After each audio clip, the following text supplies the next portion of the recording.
23 नवंबर 2024 के दोपहर करीबन 12 से 12:30 का समय रहा होगा। ये दोनों कपल बेंगलुरु के इंदिरा नगर में स्थित 3 स्टार होटल में एंट्री करते हुए आपको नजर आ रहे होंगे। ये कैप लगाए लड़का होटल की फॉर्मेलिटी को पूरी कर रहा है और ये जो लड़की खड़ी हुई है वो बड़ी खुश नजर आ रही है। तभी ये लड़का लड़की को पीछे रखे सोफे में बैठने को कहता है। लड़की जाकर पीछे रखे सोफे में बैठ जाती है और अपने मोबाइल को चलाने लगती है। लड़का होटल की फॉर्मेलिटी को पूरी कर रहा था। फाइनली होटल में रूम इनका बुक हो चुका है और ये अपना लगेज उठाकर अपने रूम की तरफ चल दिए। लगेज के नाम पर इनके पास कुछ नहीं है, एक छोटा सा बैग है और ये फाइनली अपने रूम की तरफ चले गए। इन्होंने रूम एक दिन के लिए बुक किया था, यानी कि 23 नवंबर को इन्होंने रूम बुक किया था और 24 नवंबर को इनको रूम खाली कर देना था। लेकिन 24 नवंबर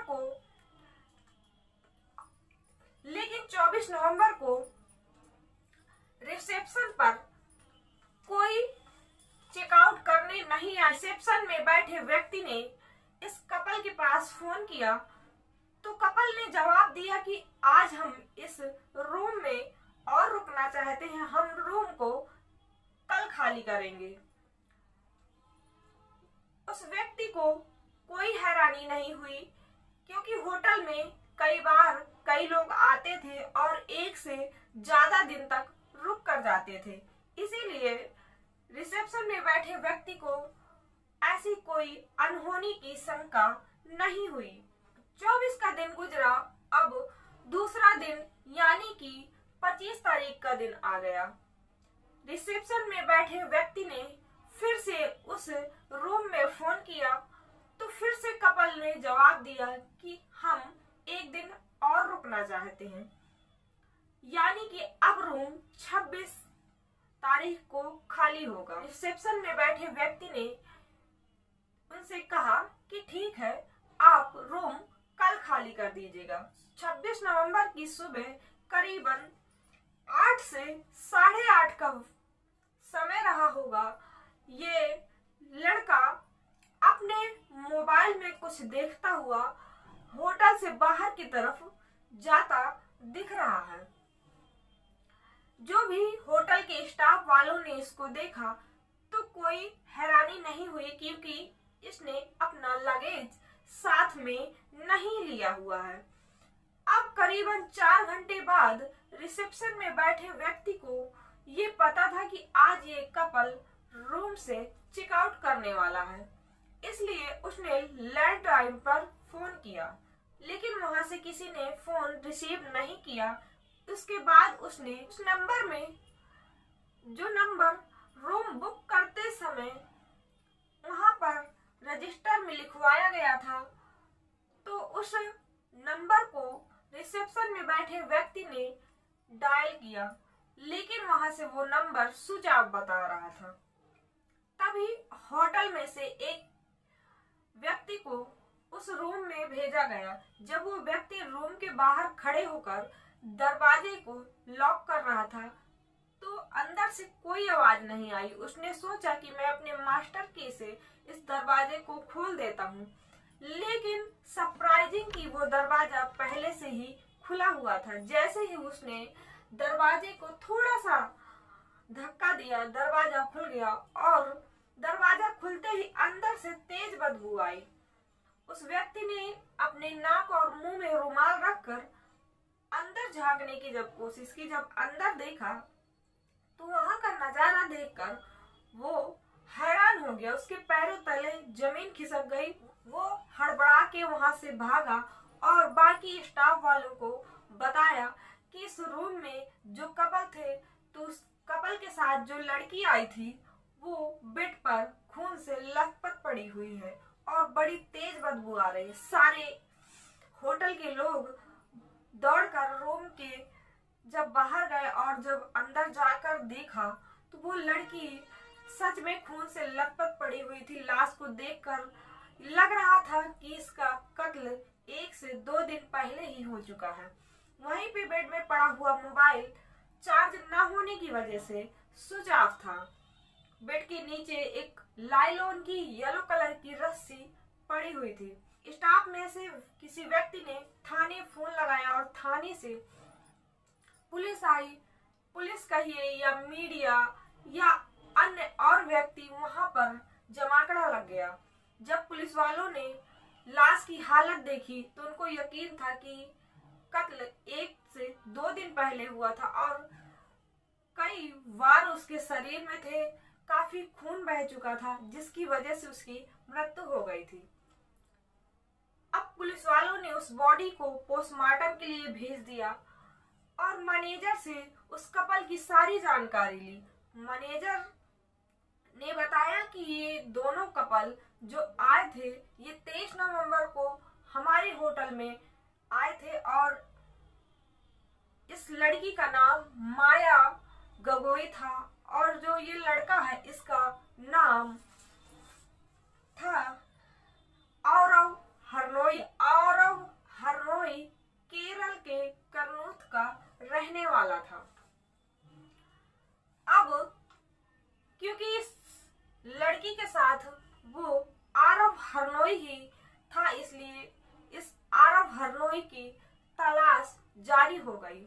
जब आरव हरनोई के मोबाइल नंबर को चेक किया गया तो ये पता चला कि आरव हरनोई ने एक कैब बुक की थी और उस कैब का पता लगाते हुए पुलिस वाले उस कैब वाले के पास पहुंचे, उससे जानकारी ली तो पता चला कि इस आरव हरनोई ने स्टेशन जाने के लिए कैब बुक की थी और होटल में जो सीसीटीवी कैमरा लगा हुआ था उसमें भी ये सुबह 8:30 बजे आरव होटल से बाहर जाता हुआ नजर आ रहा है।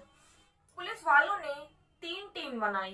एक टीम जो कि आरव की मोबाइल या बैंक या कोई और अन्य जानकारी हो जो कि टेक्निकल से जुड़ी हुई थी वो एक टीम देख रही थी और एक टीम बनाई गई जो कि आरव हरनोई के दादा के पास केरल भेजी गई और एक टीम जो कि आरव की खोज कर रही थी। आरव का मोबाइल कई अन्य जगहों पर थोड़ी थोड़ी देर के लिए ऑन हो रहा था और उसके बाद स्विच ऑफ हो जाता था। एक टीम केरल पहुंची उसके दादाजी के पास और दादाजी को सारी जानकारी दी। ये आरव कर्नाटका होता हुआ ये वाराणसी पहुंचा और वाराणसी से इसने अपने दादाजी को फोन किया। दादाजी को इसने सारी जानकारी दी कि मुझसे एक लड़की का कत्ल हो गया है। दादाजी ने समझाया कि बेटा भागने से कोई बात नहीं बनेगी, तुम आकर यहाँ सिलेंडर कर दो। आरव ना तो कोई पेशेवर खूनी था और ना ही उसने कभी ऐसा किया था। मात्र 21 साल का लड़का था, इसलिए उसने अपनी दादाजी की बात मानी और 29 नवंबर की सुबह करीब 4 बजे पुलिस वालों ने आरव को अरेस्ट कर लिया। या यूं कहे कि आरव ने खुद को पुलिस वालों के हवाले कर दिया।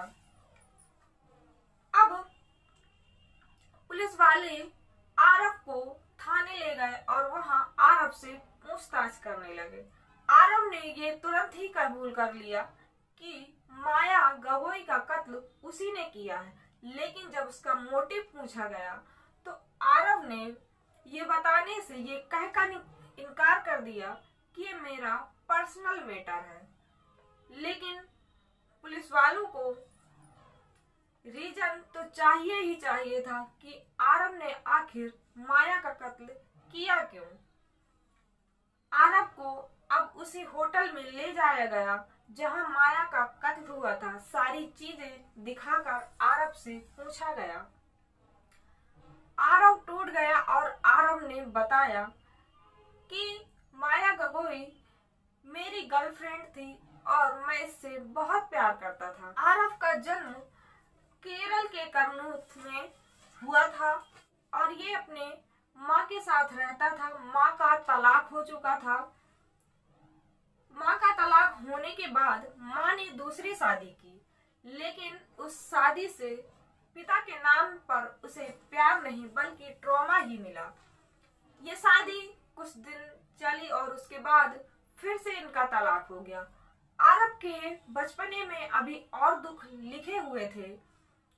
अब माँ ने तीसरी शादी कर ली, जिसके चलते आरब अपनी माँ को छोड़ और दादाजी के पास रहने लगा।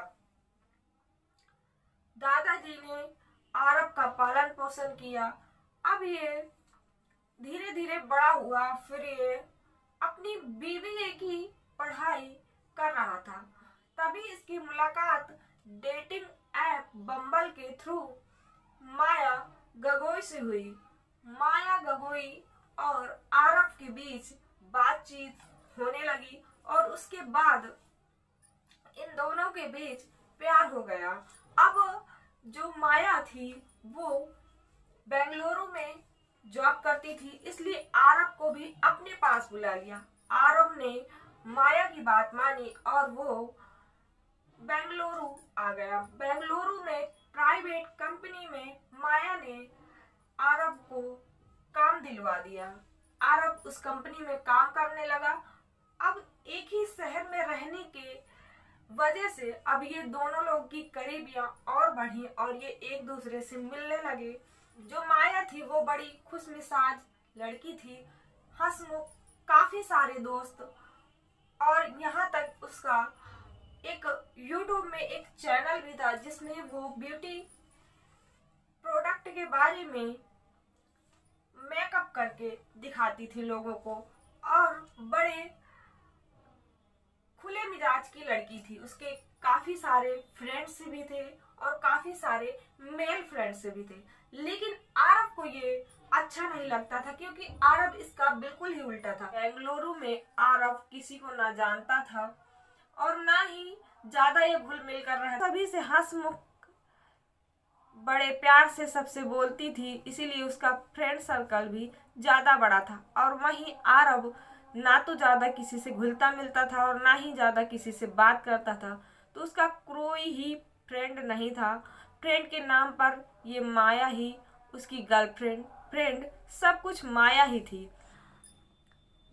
एक तो वो पहली बात तो वो छोटे से गांव से आया था और बेंगलुरु की जो हाई सोसाइटी थी उसमें उसे एडजस्ट होने में टाइम लग रहा था। और माया के लिए वो अनसिक को फील करता था, क्योंकि उसको लगता था कि माया कई अन्य लड़कों से बात करती है या मुझे छोड़ के चली न जाए। इसलिए उसने सोचा कि 8 महीने हो चुके हैं और मैं माया से लिविंगशिप में रहने के लिए कहूँगा तो माया मना नहीं करेगी। और एक दिन आरब ने माया से लिविंग में रहने की बात कह दी, लेकिन माया ने उसका उल्टा ही जवाब दिया जो आरब ने नहीं सोचा था। माया ने कहा, मैं लिविंग में नहीं रह सकती, क्योंकि माया अपनी बड़ी बहन के साथ रहती थी और ये नहीं हो सकता था कि माया अपनी बहन का साथ रहना छोड़कर और आरब के साथ रहे। इसलिए उसने आरब को समझाया, लेकिन आरब ने कुछ दिन बाद एक बात कही कि चलो तुम लिविंग में नहीं रहना चाहती तो एक दिन तो मेरे लिए दे ही सकती हो। तो माया ने आरब के लिए एक दिन का इंतजाम कर दिया और वो एक दिन उसके साथ पूरा गुजारना चाहती थी, इसलिए उसने आरब की बात मान ली। लेकिन माया को ये नहीं पता था कि आज जो ये दिन मैंने आरब के साथ डिसाइड किया है वो दिन मेरा आखिरी दिन होगा। आरब माया को लेकर बेंगलुरु के इंदिरा नगर में स्थित 3 स्टार होटल में दोपहर को 12 बजे दाखिल हुआ। वहां जाने के बाद जब वो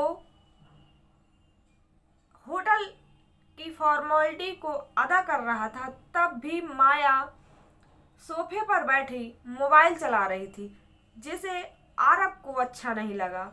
रूम में जाने के बाद आरव ने माया से मोबाइल कम चलाने की बात कही, लेकिन माया ने उसकी बात नहीं मानी।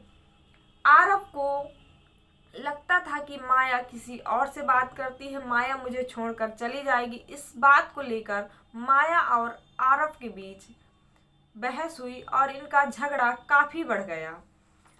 गुस्से में आरव ने ऑनलाइन से एक लाइलॉन रस्सी और किचन नाइफ मंगाया, जिससे 24 तारीख को ही माया का कत्ल कर दिया। किचन नाइफ से उसने कई वार किया और एक वार काफी गहरा था, जिससे ब्लड ज्यादा बहने की वजह से माया की मौत हुई। रस्सी से उसने माया का गला दबाया और 2 दिन उसी रूम में रहा। उसने सिगरेट पर सिगरेट पी। माया का कत्ल करने के बाद इसे एहसास हुआ कि मैंने गलती कर दी है। उसके बाद उसने कई बार अपनी जान भी लेने की कोशिश की, लेकिन वो ये नहीं कर पाया। माया नहीं जानती थी कि आरव मेरा कत्ल कर देगा, क्योंकि माया आरव से प्यार करती थी। इसलिए तो वो आरव के साथ आई थी, वरना वो आरव के साथ क्यों आती। उसे पता होता कि आज आरव मेरा कत्ल कर देगा, तो वो आरव के साथ कभी नहीं आती। लेकिन आरव ने पहले से माया को मारने का प्लान नहीं बनाया था। अगर उसने मारने का प्लान बनाया होता तो वो एंट्री करते हुए जो उसने अपनी जानकारी दी थी वो झूठी दे देता। उसने नाम, आईडी, प्रूफ जो भी दिया था वो उसने रियल दिया था। उसने पता भी बिल्कुल सही लिखवाया था। इसलिए आरव का पहले से कोई प्लान नहीं था माया को मारने का। लेकिन जब माया से झगड़ा हुआ तो इसने माया को मारने का मूड बना लिया। तो आप सबसे यही अनुरोध है कि ऐसे रिलेशन से बचें, आप अपने जीवन में सतर्क रहें और ऐसी अनहोनियों को आप भांप लें। अगर माया आरव के रोक टोक से थोड़ा सा पहचान लेती तो शायद उसकी जान बच जाती।